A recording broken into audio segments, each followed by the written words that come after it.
మనసు లేని మనుషులు మన చుట్టూ ఉన్నంత వరకు మనసున్న మనుషులకు మానసిక బాధ తప్పదు. గెలుపు అనేది ఒక మార్గాన్ని మాత్రమే చూపిస్తుంది. ఓటమి అనేది 1000 మార్గాలను చూపిస్తుంది. అందుకే నిన్నటి ఓటమిని మర్చిపోండి, రేపటి గెలుపుకై బాటను పరుచుకోండి.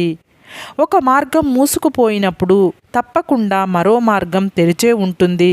దాన్ని గుర్తించడమే విజయానికి మార్గం. చిన్నప్పుడు వేసే తప్పటడుగులు ముద్దొస్తాయి, పెద్దయ్యాక వేసే తప్పటడుగులు ముప్పు తెస్తాయి. లైఫ్ ప్రశాంతంగా ఉండాలంటే రెండే మార్గాలు. నీ సమస్యలను ఇతరులకు చెప్పకూడదు, ఇతరుల సమస్యల్లో నీవు తలదూర్చకూడదు.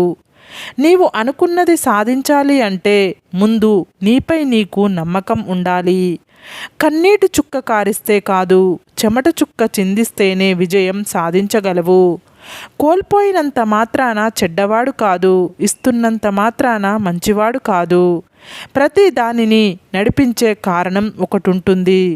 ఒక పనిలో నీవు ఉన్నత స్థానానికి చేరాలంటే ఆ పని నీకు ఇష్టమైనది అయి ఉండాలి. గొడవ పడని బంధాలు అందమైనవి అయితే ఎన్ని గొడవలు పడినా విడిపోని బంధాలు అద్భుతమైనవి. అతిగా అరవడం వలన మన మాట విలువ, అనవసరంగా ఏడవడం వలన మన కన్నీటి విలువ తగ్గుతాయి. జీవితం అనే పొలంలో సమస్య అనే కలుపు మొక్కలు పెరుగుతూనే ఉంటాయి. అలాగని పొలం వదిలి వెళ్ళిపోకూడదు. కలుపు మొక్కలను తప్పిస్తూ జీవించాలి అంతే. అందం అనేది కళ్ళను మాత్రమే ఆకర్షిస్తుంది. వ్యక్తిత్వం అనేది మనసును కూడా ఆకర్షిస్తుంది.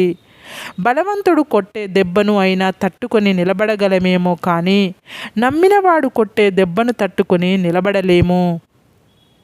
నీ జీవిత పుస్తకాన్ని అందరికీ తెరిచి చూపించకండి. ఎందుకంటే మీ భాష కొందరికి మాత్రమే అర్థమవుతుంది. కఠినమైన పరిస్థితులు మనిషిని ఒంటరిని చేస్తాయి, కానీ అవే కఠినమైన పరిస్థితులు మనిషిని శక్తివంతుడుగా కూడా మారుస్తాయి. ఉన్నవాడికి కష్టం వస్తే ఊరందరూ చుట్టాలే, లేనివాడికి కష్టం వస్తే అయినవాడు కూడా పలకరించడు. ఎవరి గురించి ఎక్కువగా ఆలోచించకండి, అది మీ మనశ్శాంతిని దూరం చేస్తుంది. ఏం జరిగినా అది దైవ నిర్ణయం అని భావించండి, అది మీ మనసును ప్రశాంతంగా ఉంచుతుంది. బలమైన నిర్ణయం తీసుకోకపోయినట్లయితే భవిష్యత్తు బలహీనపడుతుంది. గడిచిపోయిన కాలం గుర్తు రాకపోవచ్చు, కానీ అన్న మాటలు మాత్రం ఖచ్చితంగా గుర్తుంటాయి. సమస్యలు లేకుండా విజయం సాధించినట్లయితే అది విక్టరీ. కష్టాలు ఎదుర్కొని విజయం సాధించినట్లయితే అది హిస్టరీ. స్త్రీకి డబ్బు పిచ్చి ఉండకూడదు, పురుషుడికి ఆడదాని పిచ్చి ఉండకూడదు. వంకర మనుషుల్ని వదిలేస్తారు, నిజాయితీగా నిలబడితే అడుక్కి అనగదొక్కేస్తారు. ఇదే నేటి సొసైటీ తీరు. చూస్తూ ఉండండి, ప్రతి తప్పుకి ఖచ్చితంగా ఏదో ఒకరోజు తగిన గుణపాఠం జీవితం ఇస్తుంది. బంధానికి బంధుత్వానికి వాల్యూ ఇచ్చే మనుషులు ఎప్పుడో చచ్చిపోయారు. ఇప్పుడు అంతా డబ్బుంటేనే విలువ. లైఫ్ ఎప్పుడూ ఒకేలా ఉండదు. నవ్వేవాడికి ఏడ్చే రోజు, ఏడ్చేవాడికి నవ్వే రోజు తప్పక వస్తుంది. కాస్త ఓపిక పట్టాలి అంతే. మనిషి అనేవాడు ఎప్పుడూ ధైర్యంగా ఉండాలి.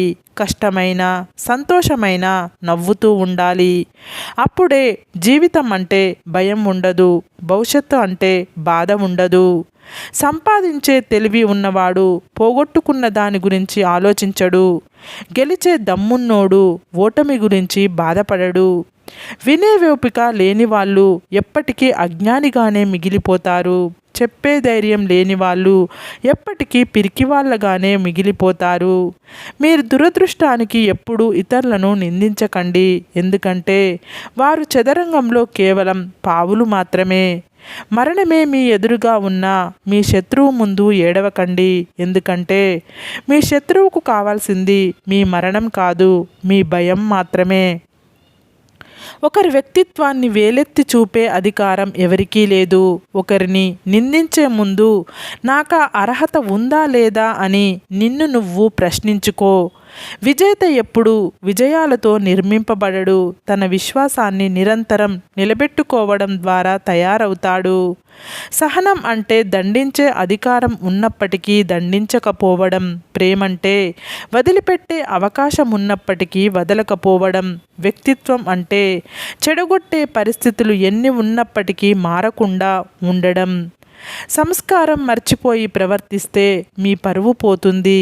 విలువలను మర్చిపోయి ప్రవర్తిస్తే మీ తల్లిదండ్రులు మీకిచ్చిన సంస్కారం దెబ్బతింటుంది. ఒక సమస్యని సమస్యగా చూసినంత కాలం సమస్యగానే కనబడుతుంది. ఆ సమస్యని ఎలాగైనా పరిష్కరించాలి అని అనుకున్నప్పుడు మాత్రమే మన మనసు పరిష్కారం దిశగా ఆలోచనలు చేస్తుంది. మనుషులు దగ్గరగా ఉన్నప్పుడు వాళ్ళ విలువ తెలియదు, దూరం అయినప్పుడే తెలుస్తుంది. అప్పుడు తెలుసుకున్నప్పటికీ ఉపయోగం ఉండదు. మొండితనం అనేది సాధించడంలో ఉండాలి, వాదించడంలో కాదు. మీరు ఏదైనా సాధించే వరకు సొసైటీ దృష్టిలో మీరొక పిచ్చోళ్ళు. ఏదైనా సాధించాక ఆ సొసైటీ దృష్టిలో మీరే ఒక మహామేధావి. ధనాన్ని చూసి దరిచేరే బంధువులు, అందాన్ని చూసి కలిగే ప్రేమ, అవసరం కోసం కలుపుకునే ఫ్రెండ్షిప్ ఎప్పటికీ శాశ్వతం కాదు. దూరంగా ఉన్న వాళ్ళని దగ్గర చేసే శక్తి, దగ్గరగా ఉన్న వాళ్ళని దూరం చేసే శక్తి ఒక్క నోటి మాటకే ఉంది. అది కత్తి కంటే పదునైనది, అమృతం కన్నా తీయనైనది. కొద్ది కొద్ది కోరికలతో, చిన్న విషయాలతో సంతృప్తి పడడమే ఉత్తముల లక్షణం. స్త్రీ పురుషుని కంటే బలమైనది కాకపోవచ్చు, కానీ ప్రతి మొగాడి బలహీనత ఆడదే. నవ్వుతో ఖైదీ చేస్తుంది, కళ్ళతో కట్టిపడేస్తుంది. అనవసరమైన ఆలోచనలను ఆరంభంలోనే అణచివేయకపోతే మీరు మీ మనశ్శాంతిని కోల్పోతారు. సాటివారికి సహాయం చెయ్యలేని వాళ్ళు భగవంతుడిని బంగారు పూలతో పూజించిన వ్యర్థమే. మీరు చేసే మంచి పని ఏదైనా సరే, దాని ఫలితం జీవితంలో ఎప్పుడో ఒకప్పుడు మిమ్మల్ని తప్పకుండా వచ్చి చేరుతుంది. నీకు ఏముందని ఎగిసి ఎగిసి పడుతున్నావో, నీవు దేన్ని చూసుకొని మురుస్తున్నావో అది నీకు దూరమయ్యే రోజు అతి దగ్గరలోనే ఉంది, గుర్తుపెట్టుకో. ప్రేమ లేని చోట ప్రేమను ఎంత వెతికినా దొరకదు. ప్రేమ ఉన్న చోట ప్రేమను ఎంత దాచాలనుకున్నా దాగదు. ఆకలి తీర్చని ఆహారం, ఆనందం లేని ఆదాయం, ఆత్మీయత లేని అనుబంధం ఉన్నా లేనట్లే. ఒకరితో మరొకరిని పోల్చడం తప్పు. ఎందుకంటే సింహం ఎప్పటికీ కుక్కలా విశ్వాసం చూపలేదు. కుక్క ఎప్పటికీ అడవికి రాజు కాలేదు. కానీ ఎవరి స్థానంలో వారు గొప్పవారే. నేను అనే ఆత్మాభిమానం ఒక మనిషిని ఎంతగా పైకి తీసుకువస్తుందో, నేనే అనే అహంకారం మనిషిని అంతగా దిగజారుస్తుంది. పురుషుడు లేకపోయినా స్త్రీ బ్రతకగలదు. కారణం స్త్రీకి ఆత్మవిశ్వాసం ఎక్కువ. స్త్రీ లేకుండా పురుషుడు బ్రతకలేడు. కారణం పురుషుడి ఆత్మవిశ్వాసమే స్త్రీ కాబట్టి.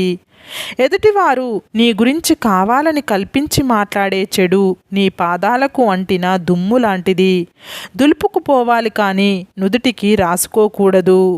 మీలో ఉన్న భయాలను మీలోనే దాచుకోండి. మీలో ఉన్న ధైర్యాన్ని మాత్రం నలుగురితో పంచుకోండి. ఒక ఆడది తన బాధలను మీతో చెప్పుకుందంటే దాని అర్థం మిమ్మల్ని నమ్ముతుందని. కాబట్టి ఆమెకు ధైర్యాన్ని ఇవ్వండి. ఎవరికి మీ వాల్యూ అర్థం కాదో వాళ్ళని పట్టించుకోకండి. ఎవరు మీ విలువను గౌరవిస్తారో వాళ్ళని అశ్రద్ధ చెయ్యకండి. ఒకరి నమ్మకంతో మీకు అవసరం లేదు. మీ మీద మీకు నమ్మకం ఉంటే చాలు. సముద్రాన్ని కూడా దాటగల శక్తి మీ నమ్మకమే మీకు ఇస్తుంది. ఎప్పుడు ఏం జరుగుతుందో అన్నది నీ చేతిలో లేదు, కానీ ఎప్పుడు ఎలా ప్రవర్తించాలి అన్న విజ్ఞత మాత్రం నీ మస్తిష్కంలో ఉండాలి. కుక్కకి తోక ఒక్కటే వంకర, కానీ విశ్వాసంలో దానికి మించింది లేదు. మనిషికి బుద్ధి వంకర, నమ్మిన వారిని ముంచడంలో అతనికి మించిన వాడు లేడు. కుక్క తోక వంకరను కూడా సరిచెయ్యవచ్చు, కానీ మనిషి బుద్ధి వంకరను మాత్రం సరిచెయ్యలేము. మీరు ఎప్పుడూ ఒకరికి బలం అవ్వాలి, కానీ భారం అవ్వకూడదు. మీరు ఒకరికి బలం అవ్వటానికి ప్రయత్నించండి. 60 ఏండ్లు పైబడిన వ్యక్తి కష్టపడుతున్నాడు అంటే కొడుకు సరిగ్గా లేడని అర్థం. అదే 50 ఏండ్లు పైబడిన ఒక తల్లి కష్టపడుతుంది అంటే అర్థం తన భర్త మరియు పిల్లలు సరిగ్గా లేరని అర్థం. నీకు బాగా ఇష్టమైన వ్యక్తి నిన్ను బాధ పెడితే కోపం రాదు, కన్నీరు మాత్రమే వస్తాయి. సరే ఫ్రెండ్స్, ఈ వీడియో కనుక మీకు నచ్చితే ఇలాంటి మంచి వీడియోల కోసం మా ఛానల్ని లైక్ చేసి షేర్ చేసి సబ్స్క్రైబ్ చేసుకోండి. సబ్స్క్రైబ్ చేసుకున్న వెంటనే పక్కనున్న బెల్ ఐకాన్ని క్లిక్ చేయండి. Bye friends.